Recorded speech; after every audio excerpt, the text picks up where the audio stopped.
હમણાં ભાઈને ખબર પડી છે કે ગાળ એને કર્સ વર્ડ કહેવાય ઇંગ્લિશમાં. વાહ, કેટલું જાદુઈ વસ્તુ લાગે છે. લાઈક કોઈ કે એને મને ગાળ દીધી અને ઇંગ્લિશમાં કેવું થઈ જાય, he said curse word to me. આ મેં કોઈ સ્પેલ મારી હોય ને આપણા ઉપર એવું લાગે. તો બધાની એક ફેવરેટ ગાળ હોય અને જમાના પ્રમાણે એ ગાળ બદલાતી જાય.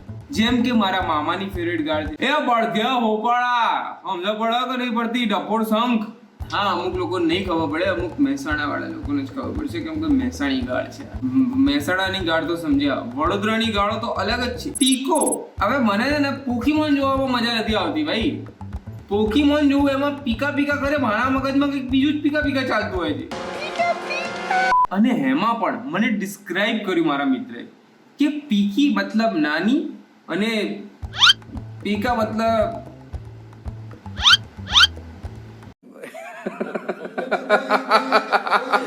આપણે અહીંયા સુરતના લોકોની વાત નહીં કરીએ. સુરતના લોકો એમને એમ બદનામ છે ભાઈ ગાળો બાબતે. ગાળને ગાળ રીતે લો ને તો પ્રોબ્લેમ થાય. બધી પ્રોબ્લેમ છે ને ભાષા એટલે કે લેંગ્વેજની છે. હવે ભાષામાં ફરક હોય. જે વસ્તુ આપણી ભાષામાં ગાળ હોય એ વસ્તુ બીજાની ભાષામાં કંઈક અલગ હોઈ શકે.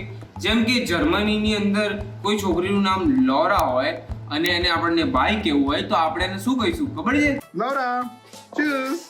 હવે છે ને નવું ચાલુ કરીએ કે બધાને બાય જર્મનીમાં જ કહીએ. આખું ગુજરાત ખાલી ચૂસ ચૂસ ચૂસ બોલશે. ઓફિસથી જતા ચૂસ, ઘરથી નીકળતા ચૂસ.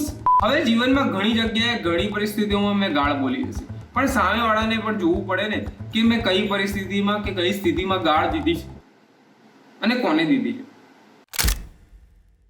આ પરથી મને એક મારા ભૂતકાળની વાત યાદ આવે છે કે જ્યારે મારા થોડા સરસ દિવસો હતા, મારી બી એક પ્રેમ કથા હતી, એક લવ સ્ટોરી હતી અને હું અને મારી પ્રેમિકા એક સ્થળ ઉપર અમારા પ્રેમના પળોનો આનંદ લઈ રહ્યા છીએ અને ત્યાં અમારા આનંદમાં એક ખલેલ નાખવામાં આવી ચોકીદાર દ્વારા અને ચોકીદારના લીધે મને બહુ ગુસ્સો આવ્યો એટલે મેં ચોકીદારને એક ગાળ દીધી.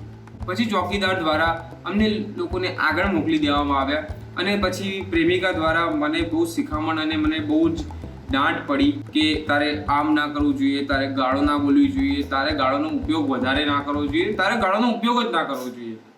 અને આ શિખામણ મેં લીધી કેમ કે પ્રેમિકા સમજો તમે, થોડા આનંદ ના પાડો, પ્રેમ ના પાડો, સમજો તો મેં માની લીધું. અને ત્યાંથી અમે લોકો જરાક આગળ ગયા. હવે અમે પુલની નીચે છીએ. કયો પુલ એ નહીં કહું, પણ પુલની નીચે છીએ અને જસ્ટ અમે વોક કરી રહ્યા છીએ અને મારા ટી શર્ટ પર પુલ ઉપરથી કંઈક પડ્યું અને જે પડ્યું ત્યાં મારા મોંમાંથી જે ગાળ નીકળી છે. હવે મને નથી ખબર, મારા મગજમાં ચાલી રહ્યું છે કે કોઈ કબૂતરે મારા ટી શર્ટ પર, મારા વસ્ત્ર પર છીછી કરી દીધું. તો મારા મગજમાં એક જ વસ્તુ આવી કે ભેંચોદ. હવે આ ભેંચોદ કોના માટે હતું? કબૂતર માટે? ના, એ તો ઉડી ગયું. કપડા માટે? ના, કપડા તો બગડી ગયા. એ ભેંચોદ નીકળ્યું હતું એક ઇમોશનની રૂપે, એક લાગણી રૂપે. પણ ત્યાં મારી પ્રેમિકાએ એ વસ્તુને ઇગ્નોર કરી, અવગણી દીધી. હવે અવગણી દીધી અને એ જતી રહી અને એના પછી મને મળી બી નથી. સમજ નથી યાર, પેલા દિવસે મારાથી ભૂલથી ગાળ બોલી ગઈ હતી યાર. એટલું કબૂતર મને થોડું લાગ્યું, પાણી ટીપું પડ્યું, મને કબૂતર લાગ્યું. તું બકચોદી ના કરી યાર, સમજ યાર. ગાળ બોલું ખબર જ નહીં પડતી ગાળ ક્યારે બોલું. અહીંયા તમારે સમજવું જોઈએ કે ગાળ કયા કોન્ટેક્સ્ટમાં દેવામાં આવી છે, કે ગાળ કોઈને નથી દેવામાં આવી. ગાળ એઝ અ ઇન્સ્ટિંગ, માનવ વૃત્તિ તરીકે નીકળવામાં આવી છે. હવે માનવ વૃત્તિની જ વાત આવી છે તો માનવ વૃત્તિ એટલે કે ફિલિંગ્સ હોય તો એ ફિલિંગ્સ પ્રમાણે ગાળના ટોન અને ગાળ કઈ રીતે બદલાતી જાય. અરે ડૂફા જો ડૂફા બે ગાળ નીકળે, ગાંઠ ફાટેલી હોય ને ત્યારે બે ગાળ નીકળે. ડૂફા જેવું થયું. ડોફા વધારે થઈ ગયું થોડું. તો ગાળોના પ્રકાર વિશે વાત કરીએ હવે. માની ગાળો, બેનની ગાળો, માનવ અંગો, અંગોના સ્પેસિફિક પાર્ટ. પણ અહીંયા સિલેબસ પતી નથી હતું. મારા મિત્ર જેવા લોકો દ્વારા એક રિસર્ચ કરવામાં આવી છે, ગાળો પર રિસર્ચ કરી છે. એ સિલેબસ આગળ જ વધારતા રહે છે. સિલેબસ ક્યારે નહીં પતે. હવે થોડાક જમાના પહેલા એ સિલેબસમાં અમુક વસ્તુ એડ કરવામાં આવી હતી, જે મારા દાદા ને બધા લોકોના જમાના ત્યારે પ્રાણી એટલે કે એનિમલ્સને યુઝ કરવામાં આવતા હતા.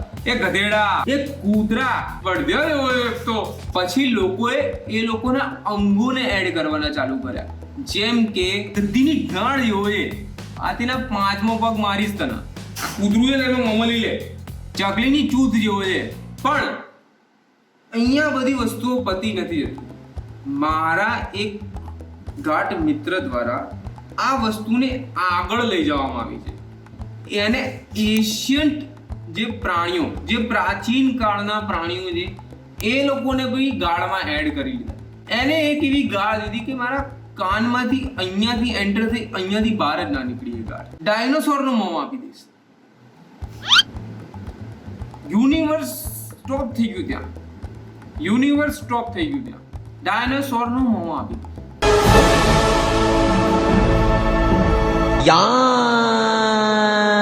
હવે આમાં કેવું છે કે આ ગાળનો કોઈ અર્થ બનતો નથી, કેમ કે ડાયનોસોર નથી. એવું નહીં, કેમ કે ડાયનોસોરનો નથી. મુદ્દો એ નથી કે ગાળોનું ઇન્વેન્શન કરવું. મુદ્દો એ છે કે જે વ્યક્તિ ગાળ આપે છે એ વ્યક્તિ ગાળ ખાવાનો પણ જીગરો રાખે, અને એક મિત્ર દ્વારા બીજા મિત્રને ગાળ દેવામાં આવે, એ એક અનેરો આનંદ છે. એ આનંદ કેમ મળે છે એનો કોઈ જવાબ નથી. સિમ્પલ. અને જ્યારે બે મિત્રો મળીને એકબીજાને ગાળો દેતા હોય છે, એકબીજાની પ્રોબ્લેમને ગાળો દેતા હોય છે, ત્યારે અનેરો આનંદ તો આવે છે, પણ એના જોડે એક હર્ષ, એક ઉલ્લાસ અને એક હસીનું લહેર વહી જાય છે. એટલે હસવાથી સ્ટ્રેસ દૂર થાય, અને સ્ટ્રેસ દૂર થાય એનાથી ડિપ્રેશન દૂર થાય, ગુડ સ્લીપ મળે. તો થિંક અબાઉટ ઇટ. તમે બહુ જ વધારે વિચાર કરો છો, સમજ્યા? ના, ઓકે. તો થિંક અબાઉટ ઇટ કે તમે બહુ જ વધારે વિચાર કરો છો, સમજ્યા? નહીં. તો થિંક અબાઉટ ઇટ કે તમે બહુ જ વધારે વિચાર કરી રહ્યા છો. અરે ગાંડ મરાવે યાર, સમજ્યા?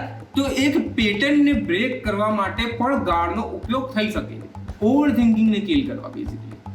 You don't know but this is the therapy for some people. યે. હવે તમે ઓફિસમાં બેઠા છો, તમારું કામ કરવાનું કોઈ જ મન નથી, તમને ઊંઘ આવે છે, તમને બોર્ડમ ફીલ થાય છે, એટલે કે બોર્ડમનું ઇંગ્લિશ ગુજરાતી શું હોય? કંટાળો. તો તમને કંટાળો આવે છે, પણ તમે તમારી જાતને બે ગાળ આપીને કામ કરવા લાગો છો. તો આ એક સિરિયસનેસ માટે પણ કામ આવે છે. રસ્તામાં જતા લોકોને ગાળો બોલો, ગાળ તોડી દેશે લોકો તમારી, બરાબર? તો રસ્તામાં જતા લોકોને ગાળ નથી દેવાની, સ્કૂલના છોકરાઓને ગાળ નથી દેવાની, કે અમુકની આદત હોય કે સ્કૂલનું એક છોકરું તો એ પોસડી જાય. નહીં, એવું નથી કરવાનું. તમારે ગાળ એક શસ્ત્ર છે. ગાળ એક શસ્ત્ર છે, બધી વસ્તુઓને દૂર કરવાનું અને બધી વસ્તુઓને પોતાના જોડે લાવવાનું. બટ એ શસ્ત્રને કઈ રીતે યુઝ કરવું એ પણ એક કલા છે, અને કલામાં મહારત હાસિલ કરવી બહુ અમુક લોકોને જ આવડે છે, સમજ્યા? હવે જો તમને આ વિડીયો ગમ્યો છે તો ભેંચોદ મોકલો બીજાને યાર, શેર કરો. શેર કરશો તો એ ભેંચોદ બીજા કોકનો મોકલશે, સમજો તમે. હવે પેલું સબસ્ક્રાઇબનું બટન દેવાય, એના જોડે સંભોગ કરો ડાયનોસોરની જેમ, પણ બટન દબાવો પ્લીઝ. એ બટન દબાવો, એ બટન દબાવવું જરૂરી છે પ્લીઝ.